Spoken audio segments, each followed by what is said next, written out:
and welcome to LaRosa Reads. I'm Denise LaRosa, and today I will be hanging out with my daughters, Gianna and Natalie, to chat about what we've been reading. Let's talk books.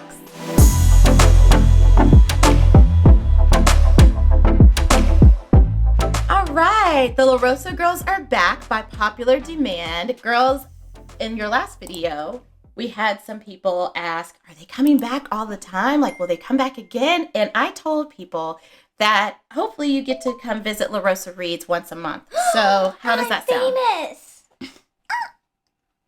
So today we are going to be chatting about some of the books we've been reading in celebration of Black History Month. We always like to read books that feature Black authors, Black characters, and that's something that we do year-round. However, being that it is Black History Month, we thought we would share some books with that in mind in an intentional way. So today, both LaRosa girls are going to talk about one book, and it is what, girls? What title is Little this? Leaders. Yeah, Little Leaders, Bold Women in Black History. Yes. So, Gianna, what grade are you in? I'm in 4th grade. What grade are you in, Natalie? 2nd grade. Yeah, so this is a book that I think is fantastic for all ages of the elementary age, all the way up through adults, to be honest with you, because this book spotlights a lot of Black women in Black history, in American history, and it's done in a way that's absolutely delightful. Girls, I think it's safe to say that one of our favorite things about this book are the illustrations, right? Yes. So cute. Yeah. So the author illustrator of this book is Vashti Harrison. I'm going to show her page. She is stunning.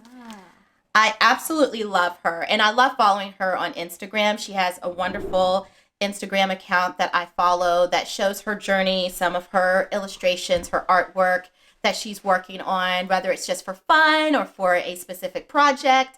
And she's just someone that I am inspired by. You know, so it's interesting that she's written this book, Little Leaders, Bold Women in Black History, when she, in my mind, is a leader as well. Excuse me. Yes? I would like to talk about, it's like some things I like about the book. Awesome. So, Natalie, what do you like about the book? So, of course, my top favorite thing that I like about the book is illustrations. Great. Another thing that I like about the book is that the stories aren't really that long. They're like pretty short, and they tell a lot about that person that you're going to be reading about. Yeah. So that's what we would call biographies, Natalie. And you're right. I think they're a nice size. You get a lot of good information, but it's not too long. So thank you. Moving along to Gianna. Gianna, what do you like about the book? Well, my number one thing, just like Natalie, is the illustrations, and the other thing is how much information's in there, because you can really learn a lot about the people in just one little biography. And there's a bunch of biographies. Like there's not just as much biographies as they are on here. Mm-hmm. And it gets you interested in like learning more about them in other areas. I love that. You're right, because it gives you just enough information, and if you read something about a specific figure, a Black woman in history that you really connect with or you're curious about, this is a great starting point, and you can just definitely look into researching that person more after reading the synopsis or the biography, the short biographies in this book. So here are the contents. So as you can see, just like Gianna said, there are a lot of dynamic Black women to learn about. And I love the variety of professions and talents that are represented in this book. It's really amazing to think of Black women as doing all the wonderful things that we have done, are doing, and will continue to do. So I love that. And so I have here, we've had this book for years. I actually purchased this book for us as soon as it came out, which was quite a while ago. And so every year, whenever we decide to dive into this book, we usually do it with a purpose of wanting to look up and read about specific people. So Natalie, who are we have tabs here of the Black women in history that we were reading about. Is there one in particular you would like to talk about? You can tell me and I'll find them. Well, I like Katherine Johnson and Harriet Tubman. Mm-hmm. So we have here Harriet Tubman. She's one of my favorites. And what did you learn about Harriet Tubman? So one thing that I learned about Harriet Tubman is that she was a slave, and another thing that I learned is that her slave owner hit her in the head with an iron bar, and she got really hurt, and she could never recover from it. Yeah. How did that make you feel learning that about Harriet Tubman? It made me feel very emotional. Yeah, for sure. Yeah, and also in the pictures that you see of Harriet Tubman, there's like this mark right here on her head. Wait, can I see? And now you know why. Not in this illustration, but in some others. Yeah, absolutely. Here is Katherine Johnson, whom I am a huge fan of because she hails from West Virginia, just minutes away from my hometown is where Katherine Johnson grew up. And she was a famous mathematician for NASA. And you really enjoyed learning about her, Natalie. Gianna, I know you enjoyed learning about her as well. And Natalie, who is ever the mover and super flexible, loved learning about Dominique Dawes.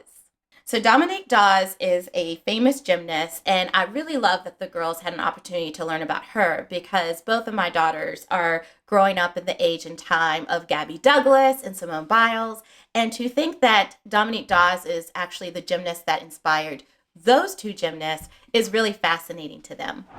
Gianna, who was someone that you were really excited to read about from this book, Little Leaders, Black Women in Black History? Well, I really, really enjoyed learning about Mae Jemison. That's the first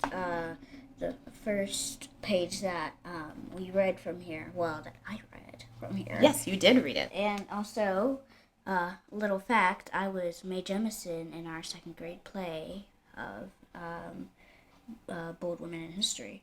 Oh, and I realized something. It says like a little fact about her. Yeah. The first African-American woman astronaut. And Gianna, you did such a great job of portraying Mae Jemison in your second grade play. It's hard to believe that was 2 years ago. And we just love learning more about Mae Jemison. And having you read this as a fourth grader was really special because you had that connection to her. And I really thought that was special that you were able to actually read this biography about Mae Jemison. Yeah, and also, to play the part of Mae Jemison, I had to do a lot of research on her history and stuff. And whenever she whenever in her class where all the students were asked to share what they wanted to be when they grew up. Mae Jemison told her teacher that she wanted to be an astronaut. She said, "Do you want to be a nurse instead? Like that sounds like the better job for you." And she's like, "No, I want to be an astronaut." Yeah. Why do you think her teacher was discouraging her from becoming an astronaut? Oh, because girls weren't allowed to be astronauts, or they were like they weren't encouraged to be astronauts. Yes, and she has two identities, Gianna, that would probably be barriers for her. Shouldn't be. Because she's black and she's a woman. That's right. Yeah. And back in the day, being a woman was hard, but being a black woman was even harder. Yes, indeed. I have a question. Yeah, what's your question? Is she still alive? She is still alive. So that's a good point, Natalie. If you notice up here, on each page, you have the bold woman in Black history. Her name is at the top. And then beneath that, you have numbers, which are the year of birth with a dash and then the year of death. And if the woman has not passed away, this is blank. So you know by that she's still alive. Unfortunately, when this book was published, Katherine Johnson well, that's fortunate. Fortunately, she was still alive, but unfortunately, she has since passed away, right? Yeah, she passed away a couple years ago. Yeah, shortly after the play. Literally a couple weeks after your second grade play. Yeah, because my friend Chloe played Katherine Johnson, and she learned so much about her, and when she died, it was she was very upset. Absolutely. She probably loved her. She did. We all do. And then here we have the accomplished, wonderful aviator, Bessie Coleman. She's like the African American version of what's her name? Amelia Earhart. Yeah, Amelia Earhart. Yes, indeed. And so this was really nice learning about the pilot Bessie Coleman and all of the accomplishments she made in such a short period of time in her life. She unfortunately got killed in a plane crash, and she was pretty young. Yeah, she died at the age of 34. Yes. It's pretty similar on how, like, Amelia died. Absolutely. It's sure. Like it's like they're the same, but she's just like the black person. It's interesting, and that's a good point, Natalie. It does show you that women across differences of race and ethnicity have a lot of similarities, a lot of challenges, barriers, obstacles to overcome. And, that's something that could really unify us and bring us together. And several years ago, we made a trip to Washington, D.C., and we went to the Air and Space Museum, and we had an opportunity to see Bessie Coleman's clothing, all of her aviator gear, and it was really fascinating. She was really kind of small. Like, it's just really cool whenever you get to see these things in person and imagine what that individual looked like. Oh, yeah. And what was this? Yeah, so this is a quote from Bessie Coleman, and it says, "I made up my mind to try. I tried, and I was successful."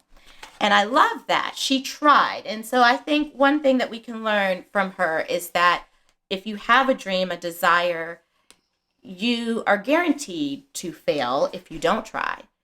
But if you do try, you can very well accomplish your dreams. So I love that about her. And yeah, super cool. We love Bessie Coleman. And finally, from our Little Leaders book, we have Phyllis Wheatley. This is who we were reading about this week. And so Phyllis Wheatley was someone that I wanted the girls to hear about. And she is a poet. And more specifically, she was the first African-American woman published author.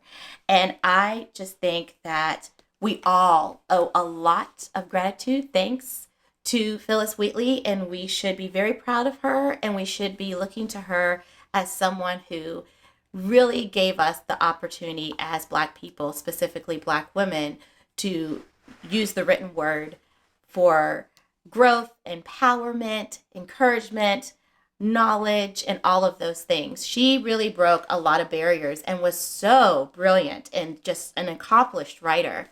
And that brings me to the book that I've been reading, which is, what is it, girls? Let's say on the count of 3 together. 1, 2, 3. The Age of Phyllis. Hey. And this is a book of poetry written by the incomparable Honorée Fanonne Jeffers. She is also the author of The Love Songs of W.E.B. Du Bois, a novel that is receiving rave reviews and is much talked about. Prior to writing Love Songs, she wrote this book of poetry about Phyllis Wheatley. And I literally just started this, you guys, so I'm only about 26 pages in. How do you like it so far? I am enjoying it so far. I typically do not read poetry. So this is stretching me, you guys, as a reader, which is something we should all do, right? And so there are some poems that I kind of am finding to be a challenge to follow along with. At the same time, I think it's brilliantly done because it's really like a biography of Phyllis Wheatley, but told through poetry. And we start with from her birth and from the father's perspective, the mother's perspective. We also have the painful, raw experience of Phyllis Wheatley being brought to America as a slave. So that was really powerful, talking about that journey on the ship from Africa to the Americas. It was really powerful, you guys. And to read about that journey through poetry was a unique experience for me. So, I have a question for you. Yes. Did she like being in Africa better, or did she like being in America better? So that is interesting. I don't know the answer to that, Natalie, because I have not read really any biographies about Phyllis Wheatley, and I haven't gotten to, I feel like I have to call her Miss Phyllis Wheatley. I don't like just saying her name without putting Ms. in front. I don't know enough about Miss Phyllis Wheatley to have an honest, true, factual answer. I can imagine, and you could imagine, knowing your home and being taken away from that home and put into another place and not having the freedom to just go about life, that you were enslaved and forced to work and do hard labor without getting paid and with being treated poorly. I can't imagine she loved it. At the same time, though, we learned that Miss Phyllis Wheatley had a unique experience where her slave owners actually saw the brilliance in her and taught her. A lot of times, a lot of enslaved people were punished for trying to learn and trying to learn how to read.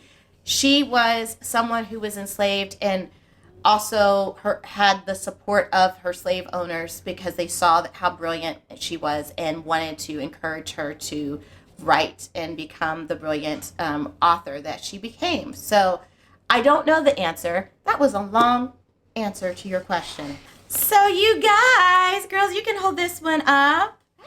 This is what we've been up to for Black History Month. We hope that you enjoyed this episode of LaRosa Reads. What are the LaRosa girls reading? We will look forward to seeing you again soon. As always, be sure to like this video if you're finding it entertaining and, give us some support, show us some love, and subscribe to the channel and hit that notification bell so that you can stay up to date on the latest videos that I have released. And until next time, happy reading. Bye.